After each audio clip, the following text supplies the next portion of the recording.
ভাইয়া আপনি কি কাঁদতেছেন নাকি ভাইয়া? হ্যাঁ কি হয়েছে যে? হ্যাঁ বাবা মারা গেছে। দেখে একটু উঠেন, একটু এদিকে আসেন। টাকা নাই সামনে কি বাবার অনুষ্ঠান সামনে টাকা ও যে সৎ কাজ করে ওইটা? হ্যাঁ মারা গেছে কয়দিন হচ্ছে? আজকে 5 দিন। 5 দিন। আপনার ভাই বোন কয়জন? আমার ভাই বোন 2 জন। 2 জন? হুম। আপনি কি বড় সবার? হ্যাঁ আহা, চলে ক্রিয়া কয় তারিখ? ক্রিয়া হলো আপনার 20 তারিখ। 20 তারিখ। 30 তারিখ আমার ক্রিয়া, 20 তারিখ বাবা মারা গেছে 10 দিন পর। আচ্ছা 10 দিন পরে 20 তারিখ মারা গেছে, 30 তারিখ ক্রিয়া। হ্যাঁ এখন এখানে বসে কানলে কি টাকা পয়সা ম্যানেজ হয়ে যাবে? না কত টাকা ম্যানেজ হয়েছে? এমনি কিছু হয়েছে, হাজার খানিক হয়েছে আর কি। 1000? হ্যাঁ। লাগবে কত? লাগবে 5-6 হাজার উপর লাগবে। 5-6 হাজার টাকা দিয়ে হয়ে যাবে? হয়ে যাবে সময়। দাদু কি করা যায়? আমরা তো আজকে অনেকগুলা ভিডিও করছি, অনেক টাকা খরচ হয়ে গেছে তাই না? কিছু গিভওয়ের ভিডিও না করি, মানে কয়েকটা গিভওয়ের প্রোগ্রাম আমরা ক্যান্সেল দিই। ক্যান্সেল দিই। আচ্ছা তুহিন ঠিক আছে, কয়েকটা গিভওয়ের প্রোগ্রাম আমরা হ্যাঁ, ক্যান্সেল দিই। cancel করে আমরা দেখি ওর জন্য কিছু করতে পারি কিনা। ভাইয়ের নামটা কি? জনি। জনি? হ্যাঁ জনি কি? জনি দে। জনি দে। বাড়ি কোথায়? বাড়ি হলো এখানে সামনে ব্রিটিশ রোড। কোথায় ব্রিটিশ রোড। এটা? কোথায় ফিল লোড। হ্যাঁ এটা? কোথায়? এটা পাথরঘাটা না? পাথরঘাটা। পাথরঘাটা হ্যাঁ।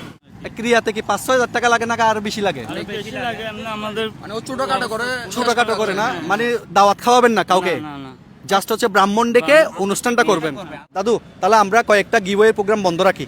তুহিন ঠিক আছে? ঠিক আছে, এটা ভালো হবে। ভাই আমাদের একটা প্রোগ্রাম আসছে, আমাদের ফলোয়ারদেরকে আমরা গিফট করি, ঠিক আছে? আপনি So, ভাইকে চিনেন? হ্যাঁ ভাই শান্ত ভাই, ওনার ভিডিও দেখি আমি। ভিডিও দেখে আপনি আমাকে চিনেন? হ্যাঁ। এখানে ভিডিও হচ্ছে কিন্তু সমস্যা নাই তো না? না, না। এটা কিন্তু ফেসবুকে আপলোড হবে। হ্যাঁ হতে পারবে, সমস্যা নেই। আপনার সমস্যা ভিডিও আমি নেই না? ফেসবুকে দেখি। আপনার আম্মা আছে? আছে। আম্মা আছে না? হ্যাঁ। তাহলে আমরা কয়েকটা গিভওয়ের প্রোগ্রাম বন্ধ রেখে ধরেন তো এখানে এখানে কত? 2000, এখানে কত? 3000, এখানে কত? 4000, আপনার হাতে আছে কত? 1000। তাহলে টোটাল 5,000 টাকা দিয়ে মোটামুটি অন্তর্ষ্টিক্রিয়া যেটা বলে ওটা কমপ্লিট করতে পারবেন। হ্যাঁ হ্যাঁ মানে সমাজের লোকদেরকে খাওয়াবেন না আর কি? হ্যাঁ, সমাজের এমনি তো অনুষ্ঠান করলে মানে লাখ 1.5 লাখ টাকা 2 লাখ টাকা খরচ করে করা যায় তাই না দাদু? জি। হ্যাঁ মেজবান যেটা বলে ওটা যদি করে 2-2.5 লাখ 3 লাখ 5 লাখ টাকা দিয়ে করা যায়।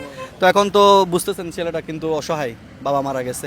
আপনার বাবা কি মানে একমাত্র পরিবারের কর্মক্ষম ব্যক্তি ছিল তাই না? হ্যাঁ। তো আপনাদের এখন সংসার চলবে কিভাবে? এই আমি একটু টুকটাক কাজ করব ক্রিয়ার পরে। আচ্ছা ক্রিয়ার পরে কাজ হ্যাঁ, করবেন, এখন কি বেকার? এখন বেকার বর্তমান। আচ্ছা যদি সম্ভব হয় আপনার মাধ্যমে যদি সম্ভব হয় কোনো একটা কিছু করা যাবে কিনা ভাইয়ের জন্য। আচ্ছা ভাইয়ের পড়াশোনা কতটুকু? আমি ক্লাস 4 পর্যন্ত পড়ছি ভাইয়া। ক্লাস 4। এমনি হাতের কাজ জানেন? হাতের কাজ এমনি টুকটাক জানি। কি কাজ জানেন? টেলারের কাজ। টেইলারের কাজ না? টেলারের কাছে কাপড়ের দোকান আর কি। আচ্ছা কাপড়ের দোকান। আচ্ছা প্রিয় বন্ধুরা, এই ভিডিওটা এখন যারা যারা দেখতেছেন প্লিজ, যদি সেলাই কাজে আপনাদের যদি কোনো লোক লাগে বা টেইলারি কাজে পারদর্শী কোনো লোক লাগে, আপনারা চাইলে এই ভাইকে আপনাদের কাজে রাখতে পারবেন। ওর বাবা মারা গেছে, ওর বাবাই ছিল ওর পরিবারের একমাত্র কর্মক্ষম ব্যক্তি। এখন ওর বাবা নাই, এখন ওর পরিবারের হাল ধরতে হবে একমাত্র বড় ছেলে হিসেবে ওকে। সো কোনো সহৃদয়বান ব্যক্তি যদি আপনাদের দোকানে যদি কোনো একটা ছেলে লাগে টেইলারের কাজে, আপনারা চাইলে আমাদেরকে নক দিতে পারেন, আমরা চেষ্টা করব। ভাইয়ের মোবাইল নাম্বার আছে তো না? হ্যাঁ, আছে। মোবাইল নাম্বারটা আমরা রাখবো আপনার, ঠিক আছে? যদি কেউ যদি আমাদের সাথে যোগাযোগ করে আপনাকে একটা কাজের জন্য, আমরা অবশ্যই আপনার সাথে যোগাযোগ করবো, ঠিক আছে? হ্যাঁ ঠিক আছে তো? এখন বাসায় চলে যাবেন, বাসায় চলে যাবেন এখন, ঠিক আছে? চলে যান চলে যান।